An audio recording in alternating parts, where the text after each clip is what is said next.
Well, good afternoon, everyone, and welcome to Workforce Management Classified Training's Influential Communicator webcast series. Today's session is entitled Email Do's and Don'ts in Business with Marissa Krupat. Before we begin, let's take a look at the program we'll be using for those of you who may not be familiar with it. In the upper right-hand corner of your screen, you should see the GoToWebinar control panel. Starting from the top of the panel, you'll notice radio buttons to choose between telephone and mic and speakers for the audio portion. Please make certain that the mic and speaker option is selected.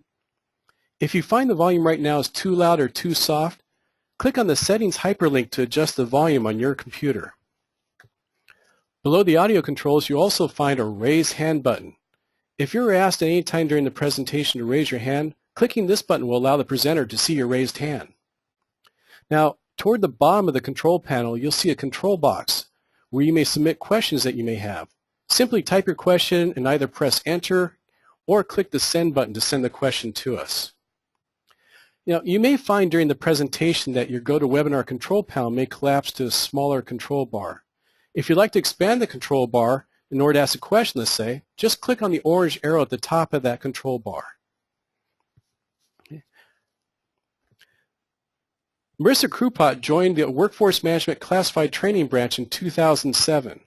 Since that time, she's been able to fully realize her passion for organizational development by delivering training and by working on surveys and assessment projects, which enable the district to receive and use feedback from participants. Marissa delivers several classes from our Exceptional Supervisor Certificate program, as well as overseeing our district's Classified Employee Recognition program and on-site degree programs for classified employees. And today, she's here to share with us the email do's and don'ts in business. Marissa? Thank you very much, Bob, and good afternoon, everyone, and welcome to Email Do's and Don'ts in Business. My name is Marissa Krupat, and we are very excited to have you all here as part of our first webinar in our four-part series called The Influential Communicator. In the electronic age that we are all living and working in, there really is a constant demand to write emails that are clear and brief and get our readers' attention. Most email users simply don't have time to pore over our long or wordy or cryptic email messages. You have to get to the point as quickly as possible or you're going to lose your reader. This workshop will assist you in the email writing process, whether you need to write a brief email or a long, more informative message. I'll share with you that in some of my interactions here at work, I've heard people lament that folks simply don't read their emails. They become frustrated, and they'll usually respond by sending another follow-up email that is equally long and is met with the same results, or sometimes even worse. They'll send one that is threatening and elicits a negative reaction from the reader. In today's environment, with many folks being asked to do all that they can and really being pushed to their limits, the reality is that folks simply don't have time to read emails carefully and thoughtfully. They read them on the go. They read them while they're engaging in conversations, and sometimes while they're doing several things at once. I've heard some people say, and I tend to agree, that we need to think of today's email readers more as scanners rather than readers in making our job writing emails a lot simpler so that we can elicit responses and make it easier for that busy scanner to respond to our emails.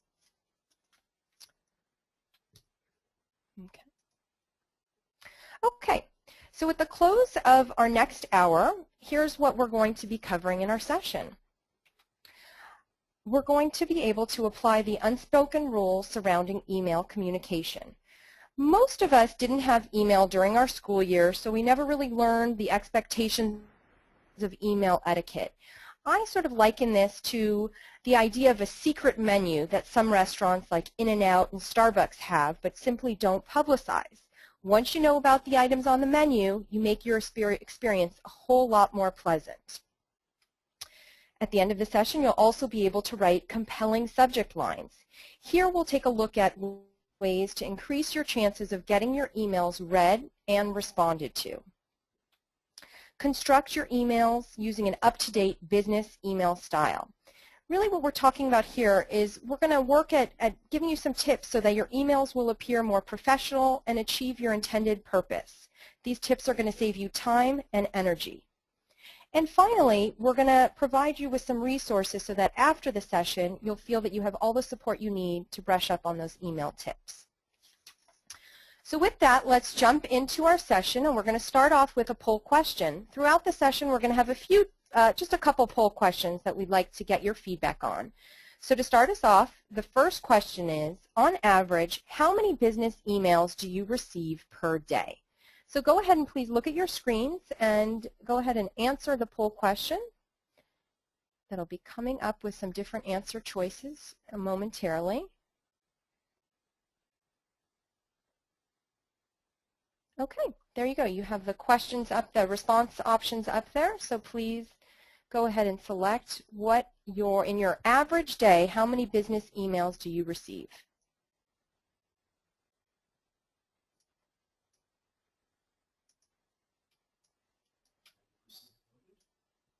Okay. Okay, it looks like everyone has voted, so now let's take a look at the responses. Okay, so here we see that the majority of folks, 60%, receive between 11 and 50 emails a day. Okay, and that looks like, and with some folks, 30% even receiving upwards of 50 to 100 emails a day. So that's 90% between 11 and 100 emails per day. Significant amount of interactions that we're having there. Okay, so let's move on here and see really how that plays into what we're here to do today. So why do we care about email so much? Well, as we just saw, with most of us receiving between 50 and 100 emails per day, and most of those emails requiring a response, that leaves us with over 50 opportunities just about every day to leave an impression on someone. So what is that impression? What do we mean by that impression? Well, we're looking at it from really three different areas. The first is professionalism. By using proper email language, both you and the organization will be able to convey a professional image. And that really speaks a lot to our organization's reputation as well as your schools or your departments. Second is efficiency.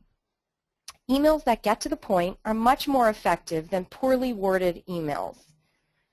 And third, protection from liability. Employee awareness of email risks are going to protect your school, your department, and the district from costly lawsuits and also potentially from embarrassing details that you would never want shared with the public, potentially being shared with people that you didn't intend them to share them with. So we're going to drill down a little bit more onto that last piece, talking about the protection from liability, and look at our district's acceptable use policy. This is Bulletin 999.5. And, you know, we all signed this upon getting our single sign-on accounts and our email accounts, but for many of us that was a long time ago, and it's probably been some time since we've looked at that policy. So here we're just going to pull out a couple pieces that are of particular interest and importance regarding email. So the first quote here we see is, the district reserves the right to monitor users' online activities and to access, review, copy and store or delete any electronic communication or files and disclose them to others as it deems necessary. Secondly, users have no expectation of privacy, and that's the key piece, no expectation of privacy regarding their use of district property, la-di-la, including email. So basically what we're saying here is that any emails that we write using our district systems are property of LAUSD, and they can be viewed by district personnel if they find it necessary. That even includes emails that we may have thought were gone from cyberspace when we deleted them, but the truth is they're never gone once you hit the send button. To protect ourselves in the district, I always say it's a good rule of thumb to make sure that you're fine with anyone, including your school or department head, reading your message. Think about this before hitting send on your next message. If your message contains inappropriate language or attachments, the reality is you could be disciplined. So we don't want to send anything that we wouldn't want posted on a public bulletin board. If it's safe enough for a bulletin board, it's safe enough for email. And finally, I would just say if you're debating whether or not to send something personal by email, it's probably best to either deliver it by hand or to send it by snail mail. So looking back again at our district's acceptable use policy, we have a few more areas. These are prohibitions that we've pulled out just to draw your attention to that some of them people are really not that familiar with, but again, unfortunately, folks can find themselves in a situation of being disciplined or reprimanded because they've, done some of these things unbeknownst to them that these were not allowed. So really the first one here that we've listed, the first prohibition, basically says that we need to conduct ourselves in a professional manner when using our email. The second one says that we can't use email to send chain letters or forwards. And the reason here is that it's just really not a good use of district time and resources. And the last one, that's the one that I want to focus in on.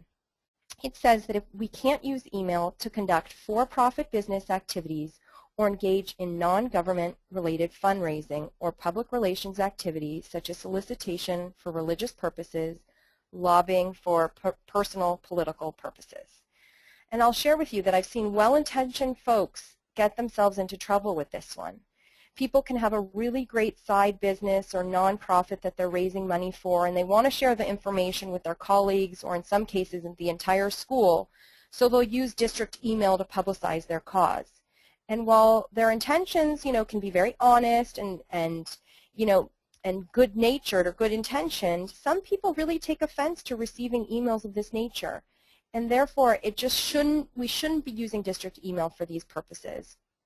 And again, I go back to if you're ever in doubt about whether to send an email, whether it's okay or not, please speak to a supervisor, seek guidance, or a manager first.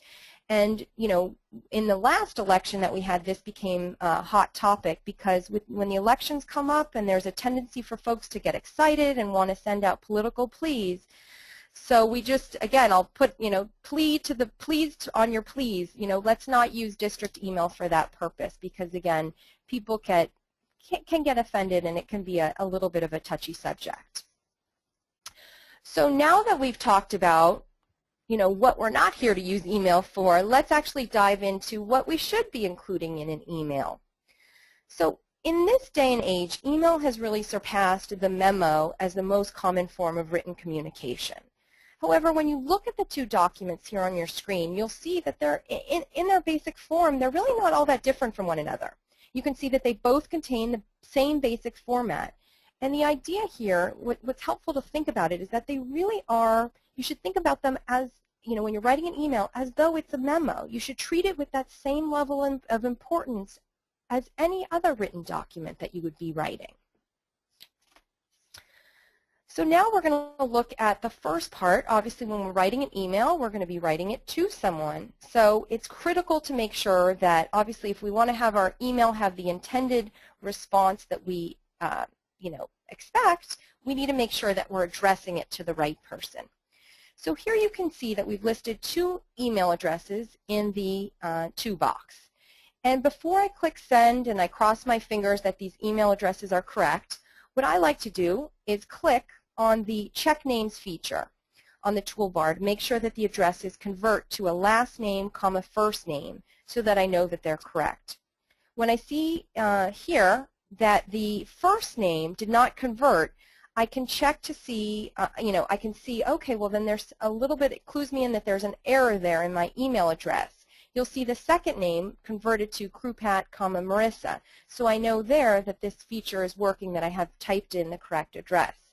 And this feature really only works on internal email addresses, so don't expect external addresses to convert like that.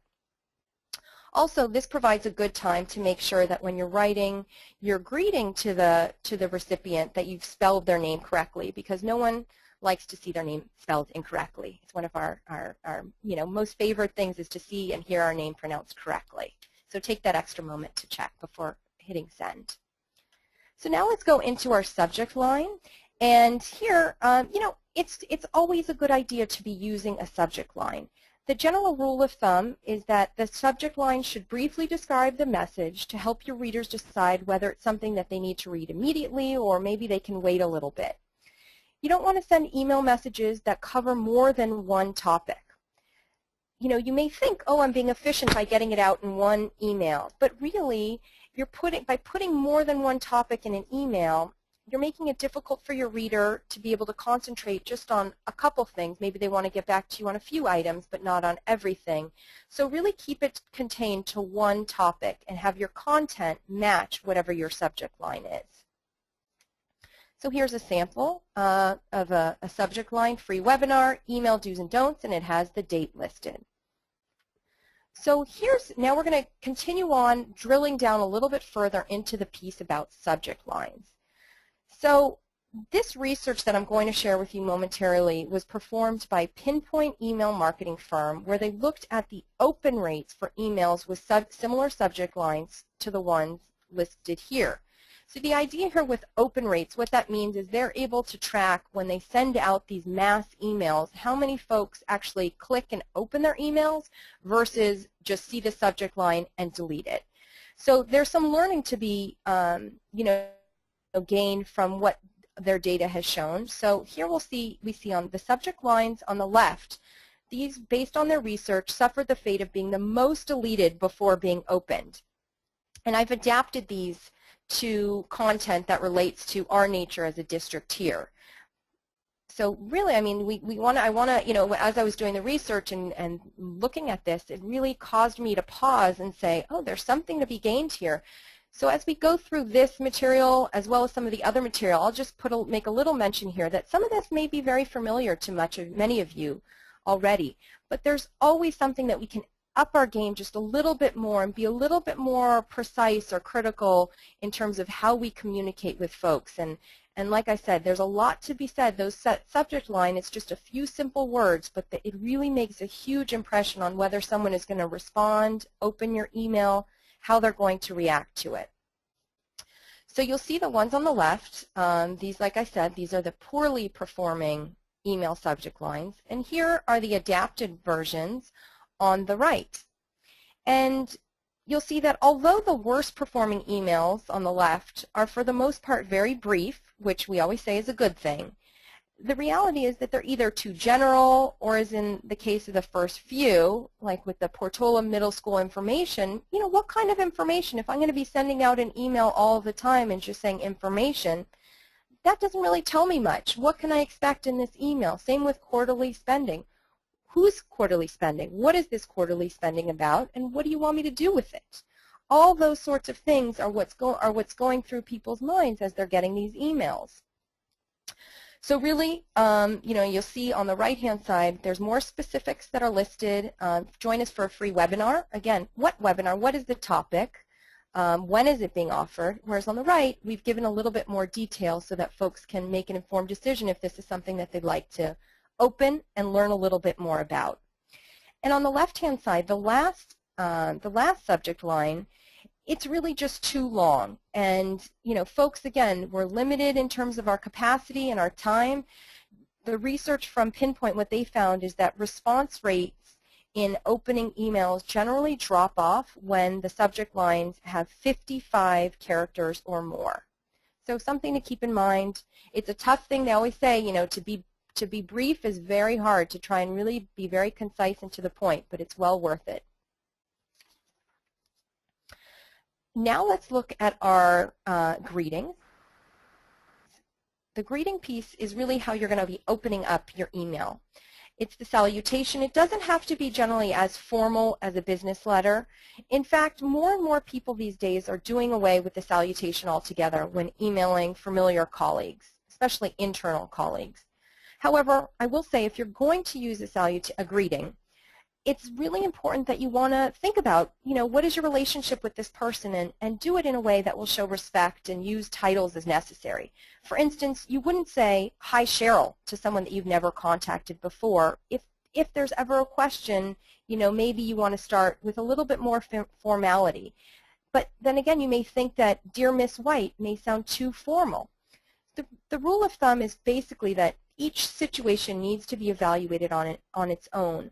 But basically, the idea is if you normally address a person in a formal way, Miss, Mr., then that's the way you should initially address them in the email. If you normally call them by their first name, then just use that. If you're not sure, you always want to err on the side of sticking with a more formal greeting. It's definitely the safest bet. And when you get a response from that person on your next email, you can be less formal if you like, if that's how the person ended the message. So you'll see here, first email you sent was to Dear Mr. Smith. You got a reply back from him, and he signed it, Sincerely, Sal. So your next email, it would be appropriate to say, Dear Sal. At that point, you can just use the first name. And that's really true for anyone that you already know. You don't even need to, if you don't want, you can just say Sal. You don't even need to write the word hi or dear. So now let's look at the body of the email. As we mentioned, brevity is very important when it comes to emails. If possible, try to keep messages all on one screen, which is generally about 25 lines or less. This really forces you to be concise. The idea here, and the research supports this, is that most of your messages will actually be read because it's easier for the reader or scanner to skim over it quickly for the content. Something else that I've started to do is to send myself draft emails to my smartphone so that I can see how they appear before I send them to somebody else. Because what I've noticed, and I do it myself too, is that I'm reading a lot of emails on my phone. And so I want to make sure that how I'm sending it is going to be in a way that works for them to actually read the email and to respond to it.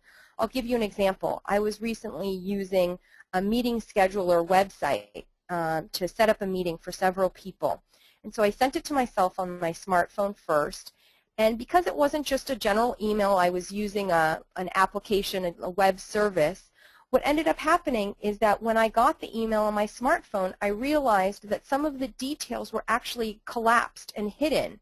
And so my readers would have to click to open them on their phones in order to see that critical information. Well, I didn't know that when I was sending it from my computer, and I would never have known that if I hadn't sent it to my phone and seen how the application version appeared on my phone. So it really was very important that I did that test first before clicking send.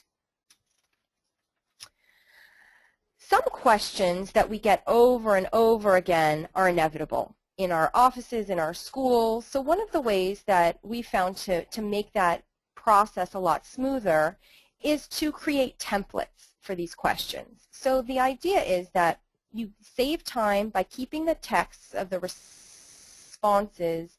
You can either save them as templates, or you can put them in a Word document, or you can keep them as a pre-formatted email, so that when you get that repetitive question over and over again, you have a beautiful email message that it's already constructed that you can just copy and paste, and then you can send it off. It's going to save you time, energy, and it's also going to make sure it's going to reduce the amount of errors because you know that you've proofed it and spent adequate time really getting the information right.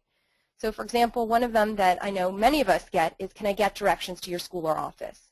So rather than having to write that over and over again and looking for a map to attach to it and getting all the details about exactly how much parking rates are or where to go, you can just have that email already pre-written and with the map attached or pasted on, so that again you just copy and paste it in and then just change some of this minor details, the name and other particulars.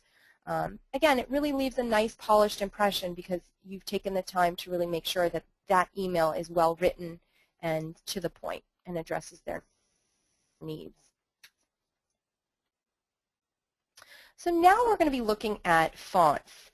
So in looking, we've all received emails, some of them that have been very difficult to read, either because the font is very small or because the screen in the background is distorted, or someone thought that they were being very playful and wanted to change it up a little bit.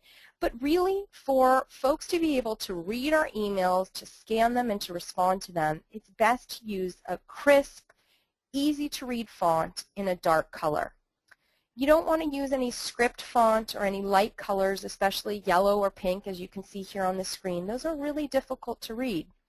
Red is also difficult to read when it's used in the whole message because it's taxing on the eyes. So again, we're trying to do everything that we can to help our reader respond to our messages and to make it easier for them. So this is just one easy way to make sure that we're helping our readers out.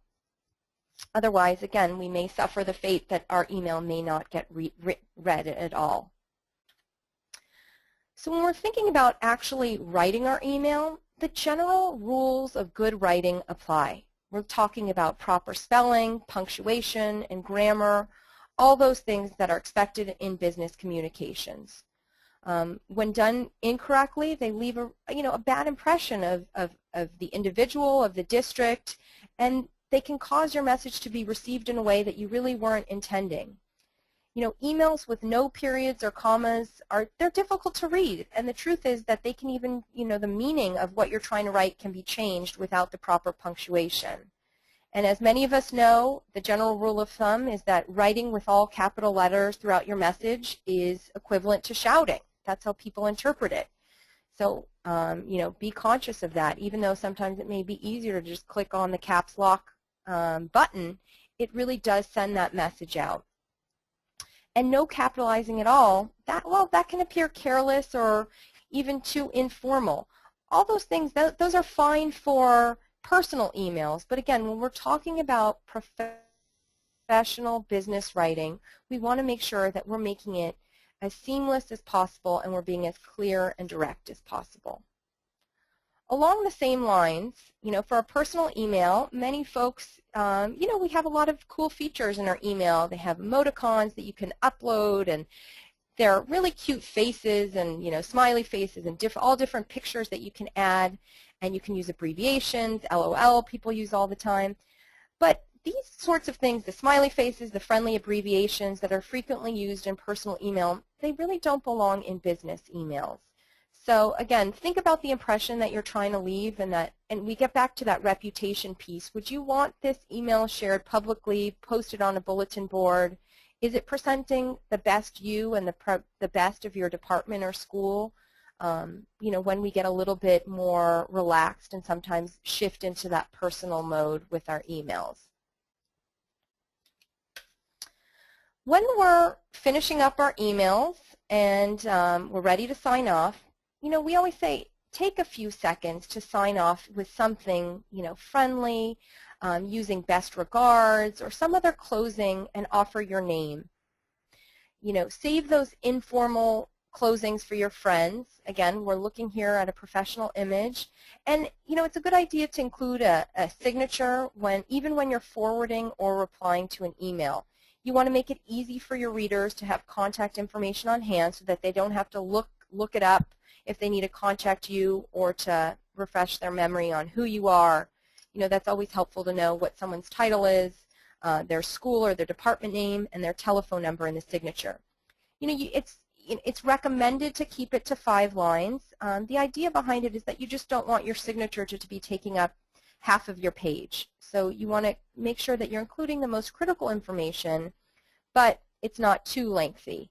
And if you're adding quotes or images after your signature, you want to really think about how necessary those are, especially if you have a disclaimer after your signature, which many folks do. So now we're going to go to our second poll question, and here we'd like to know, how quickly do you believe you are expected to reply to a business email? So what is the rule of thumb generally? How quickly are you expected to reply? So go ahead, we have the answer options up on the poll, so please take a look at your screens and select what you think. We'll give you a few more seconds to answer.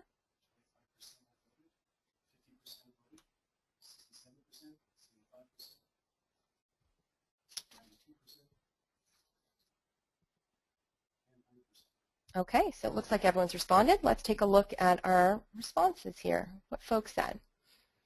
Okay, so it looks like the majority of folks feel like you're expected to reply, 67% the same day that you receive it, 33% by the next day, and our 2 markers on the far ends, within the hour and within the week, received no votes.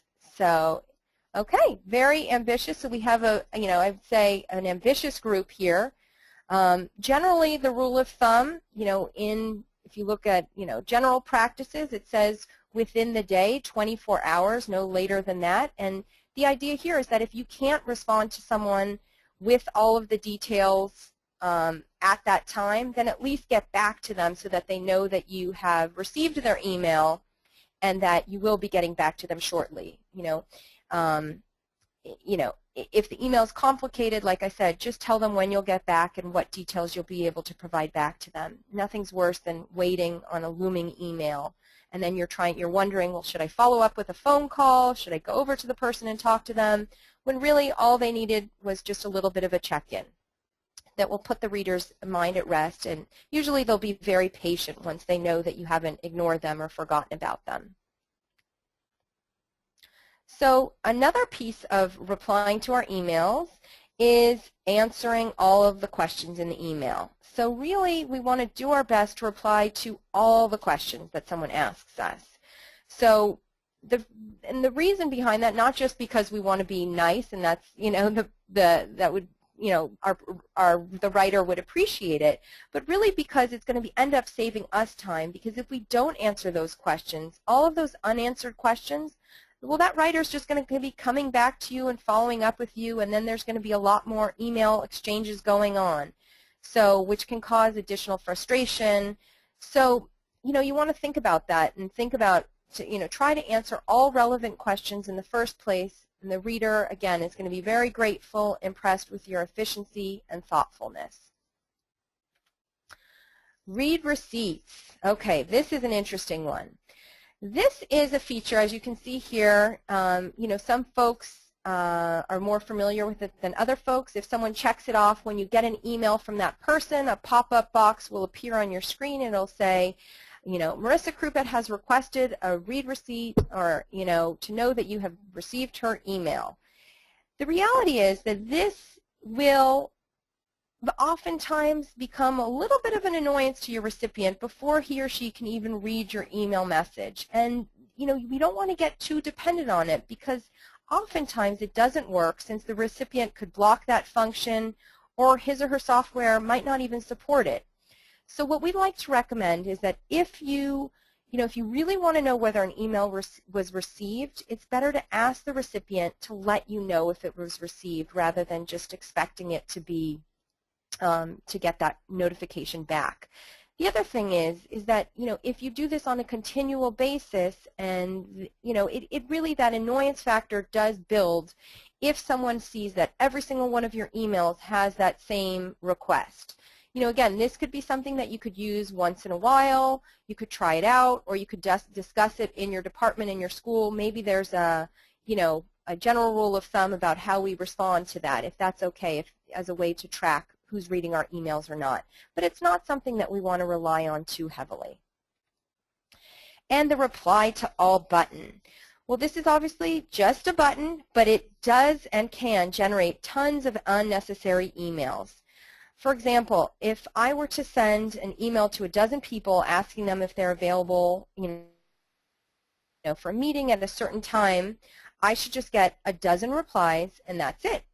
However, if each person hits the reply to all button, not only do I get a dozen replies, but so does everyone else, for a total of 144 messages. So that's not saying that it shouldn't be used at all, but it should just be used with care. We want to make sure that when we are replying to all, that we've given thought to, does everyone need to know this answer, or is it just best suited for the person that sent the email? And now we'll move on to some issues about email etiquette. And the first one is threads, email threads or chains. And once you send that first email, you'll notice that you'll probably get a response. And if you want to reply to that response, well, what should you do? Well, sometimes people think, well, I should start a new email. But the reality is you don't want to do that. You want to keep that link going. It's called a thread between the original email and your soon-to-be created response. Without that link, it makes it difficult for users on each end to be able to follow the sequence of messages, especially after several exchanges. This can become an even larger problem when several people are replying to the same message and trying to follow that thread of exchanged information.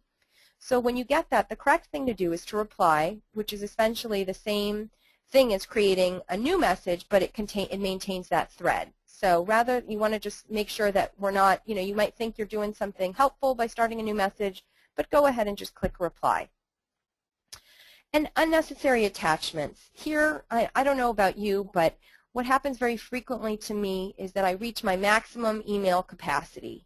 on my email, and so I'm then spending a lot of time looking at my emails or reorganizing, archiving, and making sure that those huge attachments that I sometimes get are either archived or saved to my hard drive.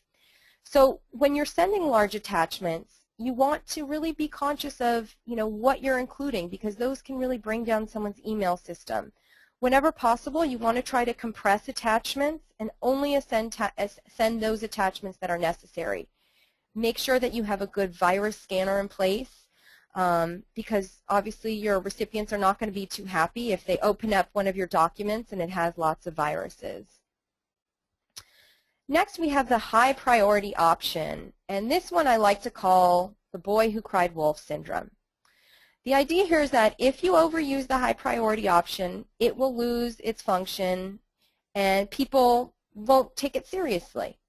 So, this is something that we have as a tool, but again, some people go into the mode of putting all of their emails as high priority, and then when you start to see that as a pattern, you start to think, well, this really wasn't such a high priority, and then you don't take their emails quite as seriously.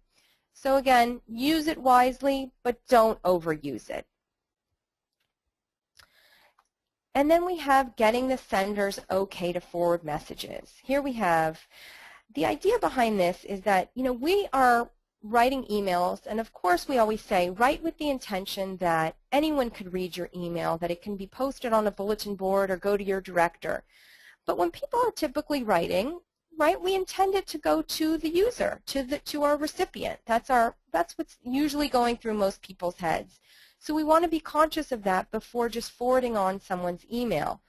I'll share with you too. I had an experience once where I was interacting with a high-level person, and I had written them an email, and it was, from my perspective, for their eyes only. It didn't have anything too confidential, but it was something that was just intended for them. And then what ended up happening, before I knew it, they had forwarded that email on to their staff, copied me on the email, and I felt like someone had just kicked me in the gut because I didn't see it coming. And, it was a big learning lesson for me, because I realized, again, I really needed to take to heart that idea that any email you send, especially one that is, talking about personal issues, can really come back to that individual or to anyone in the organization.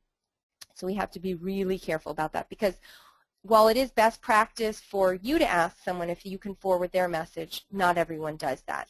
It is very much appreciated, though. Next, let's take a look at our distribution list. So this is looking back at our emails. We're looking and we have our we have our carbon copy, who we would like to include on our email, and then we have the BCC, blind copy function. And when sending a message out to a long list of people who may not know each other, the blind copy feature is absolutely appropriate, because this is going to hide all the email addresses and offer individuals on this list some privacy. So, for example, in sending out the email reminder this morning to register for this webinar, we didn't feel like it would be a good idea to include all the names of everyone on here, because that wasn't something, when you registered for the course, that everyone needed to know who else was registered. You were just interested in yourself getting the information, and so we saved time by sending it out to everyone, including those email addresses in the blind copy feature. The blind copy feature can also be very helpful when you just don't want to risk everyone doing that reply to all. So, for example, as we talked about before, where you're sending it to a group of 12 and you get 144 responses, to prevent that, you can just put everyone in the blind copy feature, and then you can say, in the to message, dear so-and-so, you can say exactly who you're sending it to so that folks know who's receiving this, and likewise who's not. You have to be careful, though, with the blind copy feature, because it can be perceived by some as sneaky if someone is blind copied, and then what happens is they may reply to all, right? So they got this email, they hit reply to all instead of only replying to you, and therefore they're revealing that they were copied in on the email when maybe the person that you sent it to didn't know that they were on the email. So it's really best, if you want to share an email with someone, rather than using the blind copy feature, you can forward it to them after the email has been sent, or you can talk to them about it rather than using that blind copy feature, because you're really opening yourself up to some potential errors or mistakes happening that no one intended for. So as we shared at the beginning of the session, that we're going to also provide you some tips on long email messages. So we always say, brevity, keep it short, keep it to the point. But in reality, with the email taking over most of our preferred communication methods from the memo, some of our emails have a lot of information, and they just need to, and that's quite all right. For any long or complex or information-packed email, you're going to need to plan it out as you would with any written document that you would write for business, whether it be a report or a memo. So with that, these are the steps that you want to think about taking. You want to write a draft, you want to revise it, you want to edit it, and if it's too long and you just feel like it's overbearing and too much for someone to be able to read, you might want to consider just writing a cover note on your email and then attaching the longer message in a Word document, as an attachment. Again, that sends a little bit of a different tone to the email and just says, you're calling out exactly what you're attaching and the importance of it, and then please asking this person to read the attachment. Some of us, again, it's been a while since we've been in school, and we're a little rusty on what it takes to write lengthy emails and memos and things of that nature. So what we've provided is a pre-planning questionnaire, and it's to help you plan your document. We have checklists on revising and editing, and we'll show you at the end of this webinar how to access those tip sheets. They're in our what's called just-in-time portal pages on our website, and we'll walk you through how to find those. So again, if an email is too long, and you're just feeling like you yourself are getting drained reading it on the computer screen, it might be a better idea just to attach the document and write a cover letter at the beginning. So here, now let's go on to the actual body of the email. And again, we're looking at generally longer emails. You might want to use bullets or headings to break up the email and make it easier to read. Gone are the days where we had to use prose and paragraphs and everything had to be very much like a formal written memo or document. That's where email is a little bit different. It is a little bit more informal. So again, we want to make use of those things that are going to help our reader draw attention to what we want them to draw attention to. So again, it's a good idea to use all capital letters for headings because in some cases our recipients don't have the same formatting on their emails. So if you were to write a heading in just bold, well, if they were to open their email, it may not come out as bold. So if you do it in all caps, whatever type of formatting they have, it will translate. And again, it's, even with a long email, it's considered to be good form to write short paragraphs because these email messages are usually read on the computer in a document window and you're using scroll bars, and sometimes it can be hard to track paragraphs that are very long visually. So if you break it up into smaller paragraphs, it's easier for the eye to be able to scan it and to get all of those different points that you're getting across. And before hitting send, we have some tips that we'd like to share with you. First off, never send an email message when you're angry. And I'll say that's probably a good idea in your personal emails too. You want to think about the situation first and then respond. You want to ask yourself, would I say this to this person's face? Can I be sure that I'm not going to regret this when I see this in my sent box? If the answer is no to either of those questions, then don't send it. Remember, each message is a record of your words, and you just don't want a permanent record of something that you don't want shared, that you wish you hadn't written. You should also avoid sending an email when you need to give someone corrective feedback, either personal or performance related. Even though it's nice to receive praise in an email, like you did great on that, for that report, corrective feedback, I have to say, is not going to be received as well in this way. You can type someone, like I said, that quick message, hey, great job on that report, but if you write similarly, hey, you could have done better on that, it's just not going to have the same impact, and it's going to require you to have a follow-up conversation anyway, so you might as well avoid that first piece and just go straight to the face-to-face.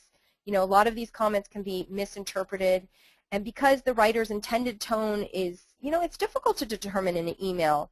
Criticism always sounds worse from the computer screen than it does face-to-face. So if you have something corrective to say, do it in person. Okay. And the other thing is, since you don't have the luxury to create rapport with face-to-face interaction, you want to try and make your email messages personable so that the reader can remember that, you know what, this is not just a computer screen glaring back at me, that there's a person on the other end behind this, and that, you know, I'm talking to a person and they're talking to me and not just a keyboard. And if you're dealing with a sensitive issue or a confidential matter, again, you know, just don't use email. Not only can IT departments see all your emails, but hackers could potentially get into your system. And we all, you know, it's all of our, you know, collective responsibility to protect the private information of our employees. In fact, it's the law to be doing that. So again, you want to keep an eye to make sure that if you're okay with this information being forwarded on, you can send it out. But if there's any question or concern about it, just don't put it in an email. Lastly, you know, as I said early on, we want to make sure that we spell the recipient's name correctly and that we have, you know, their email address written correctly. So take that extra couple seconds to just make sure that you've done that before hitting send. So now I'm going to show you our just-in-time training. As I mentioned before, we want to make sure that you have resources available to you so that after this session, should you have any questions, you can go back to our website and find more information. So what we've done here is a screenshot of our website. This is our classified training homepage. And here you can see here's our web address, classifiedtraining.lausd.net. And if you look to the right of the screen under Employee Resources, there's a drop-down menu there. And here we have, our just-in-time training is highlighted there. And if you go ahead and click on that just-in-time training, you'll see it brings up a whole list of different topics for which we have different tutorials, resources, documents, frequently asked questions, almost anything you could want to know in writing on a variety of topics. So here we have our business writing. So if you have those email questions, please again refer back to our resources and then our just-in-time training and then business writing. And then within business writing, we have, like I said, here's the page as it looks if you were to go to it. We have our frequently asked questions at the top. Our documents section. Under our documents, that's where you'll see our email etiquette do's and don'ts. So that's where all this information that we've been talking about today will be listed, as well as additional information. I'll also draw your attention to the job aids and other resources section.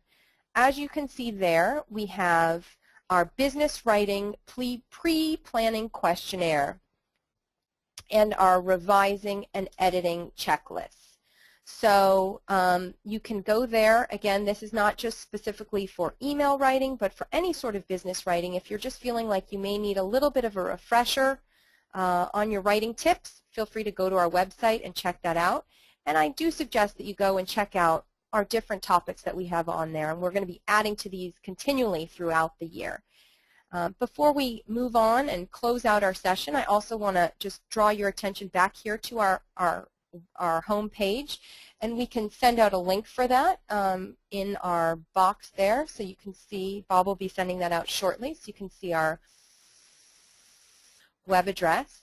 And you'll also see in there, I'm going to make a little plug for one of our other programs that we have. Under employee recognition, we have, as some of you may know, and Bob mentioned at the beginning, we have an classified employee recognition program. So while you're scooting around our website and looking at our just-in-time training, take a moment and look at our classes and also look at our employee recognition button to see if there's someone there that maybe you want to give a special shout out to and thanks for the great work that they're doing. So with that, now we're going through there, we'll go ahead and take any questions that you may have.